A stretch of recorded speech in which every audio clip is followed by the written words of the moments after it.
English premier ലീഗിൻ്റെ ഈ season നമ്മൾ കുറേയധികം മാനേജർമാർ ജോലി നഷ്ടപ്പെടുന്ന അവസ്ഥ വന്നു. ഗാർഡിയോള വിരമിക്കുന്ന അവസ്ഥ കണ്ടു. ഒരു തരത്തിൽ മാനേജർമാരെ തന്നെ കോൺസെൻട്രേറ്റ് ചെയ്തിട്ടുള്ള ഒരു സിറ്റുവേഷൻ വന്നിട്ടുണ്ട്. അതിലിപ്പോൾ ഏറ്റവും ലേറ്റസ്റ്റ് ആയിട്ടുള്ളത് കഴിഞ്ഞ പ്രാവശ്യത്തെ ചാമ്പ്യന്മാരായ ലിവർപൂളിൻ്റെ മാനേജർ സ്ലോട്ടിന് തൊഴിൽ നഷ്ടമാകുന്നതാണ്.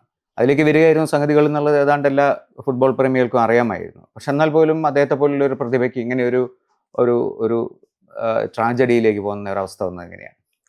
ഈ സീസൺ അവസാനിച്ചത് മെയ് 24. അന്ന് എല്ലാവരും പ്രതീക്ഷിക്കുന്നത് സ്ലോട്ട് പുതിയ സീസൺ തുടങ്ങുന്നതാണ്. എന്നുവെച്ചാൽ അലോൺസോ ഫ്രീ ആയിരിക്കുമ്പോൾ അലോൺസോനോട് അവർ സംസാരിച്ചത് പോലും ഇല്ല. എന്നിട്ടാണ് അലോൺസോ ചെൽസിയിലേക്ക് പോകുന്നത്.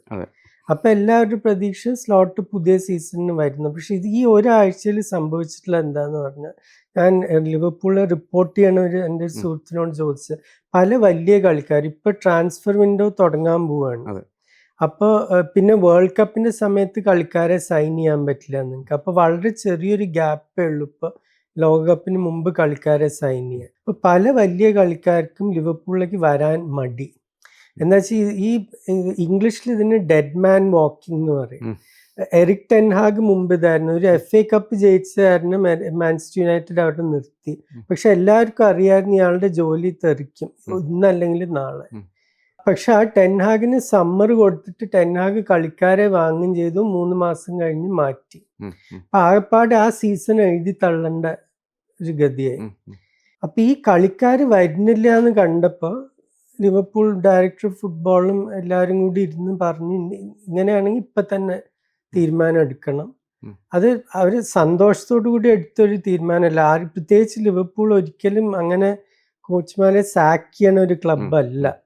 പക്ഷെ കഴിഞ്ഞ സീസണത്തെ പ്രകടനം അത്രയും മോശമായിരുന്നു. 12 കളി ലീഗിൽ തോൽക്കുക, ആകെപ്പാടെ 19 കളി തോൽക്കുക, എല്ലാ കളിയും വളരെ ഓപ്പൺ ആവുക, എല്ലാ ടീമുകളും ക്ലീൻ ഷീറ്റ് ഏറ്റവും കുറവുള്ള ഒരു ടോപ്പ് ടീം ലിവർപൂളായിരുന്നു. അപ്പോൾ യൂറോപ്പിലും ദയനീയ പ്രദർശനം എന്ന് ഞാൻ പറയില്ല, പക്ഷെ ക്വാർട്ടർ ഫൈനൽ വരെ എത്തിയുള്ളൂ. അതിലും എത്തേണ്ട സ്ക്വാഡ് ഉണ്ടായിരുന്നു ശരിക്കും. അപ്പം എല്ലാ കാര്യങ്ങളും നോക്കിയിട്ട് ഇപ്പൊ മാറ്റിക്കഴിഞ്ഞാൽ ഒരു പുതിയ കോച്ചിന് വന്നിട്ട് അയാളുടെ കളിക്കാരെ സൈൻ ചെയ്യാം, ശരിക്കുള്ള ഒരു പ്രീ സീസൺ ചെയ്യാം.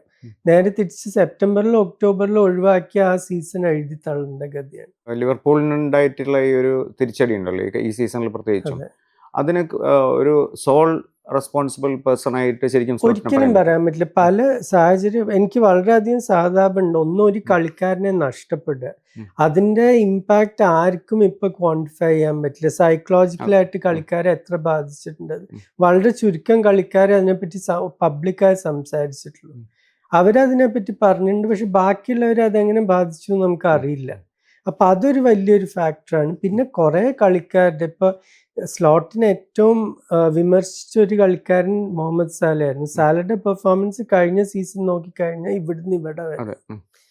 അലക്സിസ് മെക്കാലിസ്റ്റർ എന്തോ ഭാഗ്യത്തിനാണ് അർജന്റീന ലോകകപ്പ് സ്ക്വാഡിൽ എടുത്തിട്ടുള്ളത്. അത്രയും മോശമായിരുന്നു ഈ സീസൺ. റയൻ ഗ്രാവൻബർച്ച് കഴിഞ്ഞ സീസണിന്റെ പകുതി ലെവൽ പോലും എത്തിയിട്ടില്ല. ഇബ്രാഹിമ കൊണാറ്റെ ദുരന്തമായിരുന്നു സീസണിന്റെ ആദ്യത്തെ പകുതി. ഇങ്ങനെ പല ടോപ്പ് പ്ലേയേഴ്സിന്റെ സ്റ്റാൻഡേർഡ് വല്ലാതെ താണു കഴിഞ്ഞാൽ പുതിയ കളിക്കാർ വരുമ്പോൾ അവർക്ക് അഡ്ജസ്റ്റ് ചെയ്യാൻ വലിയ ബുദ്ധിമുട്ടാണ്. നന്നായി കളിക്കുന്ന ഒരു ടീമിലേക്ക് ആർക്കും വന്ന് ഇപ്പൊ സെമന്യോ മാഗേഹിയൊക്കെ മാഞ്ചസ്റ്റർ സിറ്റിയിൽ ജോയിൻ ചെയ്തപ്പോ ടീം നന്നായി കളിക്കണ്ടായിരുന്നു. അപ്പൊ അവരുടെ മേലുള്ള പ്രഷർ കുറവാണ്. ഇതൊരു മോശം ടീമിലേക്ക് അല്ലെങ്കിൽ നന്നായി കളിക്കാത്തൊരു ടീമിലേക്ക് വരുമ്പോ ആ കളിക്കാരുടെ മേലെ എന്തുകൊണ്ട് വേർഡ്സ് പെർഫോം ചെയ്യുന്നില്ല, എന്തുകൊണ്ട് ഇസാക്ക് ഗോൾ അടിക്കുന്നില്ല, ആ ചോദ്യങ്ങൾ അപ്പം നിരന്തരമായിട്ട് വന്നു തുടങ്ങും. ഈ നെക്സ്റ്റ് സീസണിലേക്ക് പോകുന്ന സമയത്ത് ഇപ്പോൾ ഈ നമ്മളിപ്പോൾ ചെൽസി അല്ലെങ്കിൽ മാഞ്ചസ്റ്റർ സിറ്റി, പല യുണൈറ്റഡിനൊക്കെ ഇപ്പോൾ ഇന്ററിം ഇതായിട്ടാണല്ലോ നിൽക്കുന്നത്. അപ്പോൾ ഈ ഇവരിലൊക്കെ തന്നെ ലിവർപൂൾ ഉൾപ്പെടെ നെക്സ്റ്റ് സീസണിലെ കോച്ചുമാരുടെ ഒരു വിശകലനം എന്താണ്? ഒരു ഫ്യൂച്ചർ എന്തായിരിക്കും, ആരായിരിക്കും ഇതിൻ്റെയൊക്കെ? അത് ഞാൻ പറഞ്ഞു, ആർസണൽ ശരിക്കും ഇനി ഒരു 3-4 കൊല്ലം ഈസിയായി ഡോമിനേറ്റ് ചെയ്യാൻ പറ്റുന്ന ഒരു സാഹചര്യം. എന്താ വെച്ചാൽ അവർക്ക് അവിടെ എല്ലാം സെറ്റാണ് ശരിക്കും. ആട്ടത്തെ ആരും മാറ്റാൻ പോകുന്നില്ല. ആ സ്ക്വാഡ് ഏറ്റവും ശക്തമായൊരു സ്ക്വാഡ്, ബെഞ്ച് അടക്കം. അപ്പം എല്ലാ വിധത്തിലും ആർസണലിന് ഡോമിനേറ്റ് ചെയ്യാൻ വേണ്ടി സെറ്റപ്പ് ചെയ്തിട്ടുള്ള ബാക്കി ടീമുകൾ, ഒരു 4-5 ടീമുകൾ 2ാം സ്ഥാനത്തിന് വേണ്ടി കളിക്കും.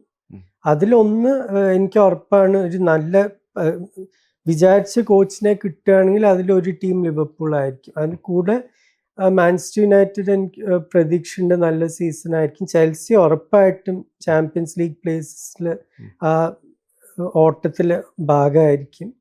പിന്നെ ചിലപ്പോൾ ടോട്ടനം ഹോട്ട്സ്പർ വരെ ഇപ്പോൾ ഡിസേർബി വന്നതിന് ശേഷം ഒരു വഴി തിരിഞ്ഞിട്ടുണ്ടെന്ന് നമുക്ക് കാണാം. അവർ വരെ ആ ഇക്വേഷനിലേക്ക് വരും ചിലപ്പോൾ. പിന്നെ സിറ്റി ഇപ്പോൾ എൻസോ മാസ്ക് വന്നിട്ട് കാര്യമായിട്ടൊന്നും മാറ്റാൻ പോകുന്നില്ല. അവിടെ ഗ്വാർഡിയോളുടെ ആ സ്ട്രക്ചർ ഇൻ പ്ലേസ് ആണ്, ഗ്വാർഡിയോളുടെ ശിഷ്യനുമാണ്. അപ്പൊ ചെറിയ മാറ്റങ്ങൾ എന്തെങ്കിലും വരുത്തുന്നല്ലാതെ വലിയ രീതിയിൽ ഇപ്പൊ ശൈലിയൊന്നും മാറാനൊന്നും പോകുന്നില്ല. അപ്പോൾ എൻ്റെ അഭിപ്രായത്തിൽ ആർസണലിന്റെ ടൈറ്റിലാണ് എങ്ങനെ നോക്കിയാലും. പിന്നെ ബാക്കി ആർക്കവരെ പുഷ് ചെയ്യാൻ പറ്റുന്നുള്ളതാണ്.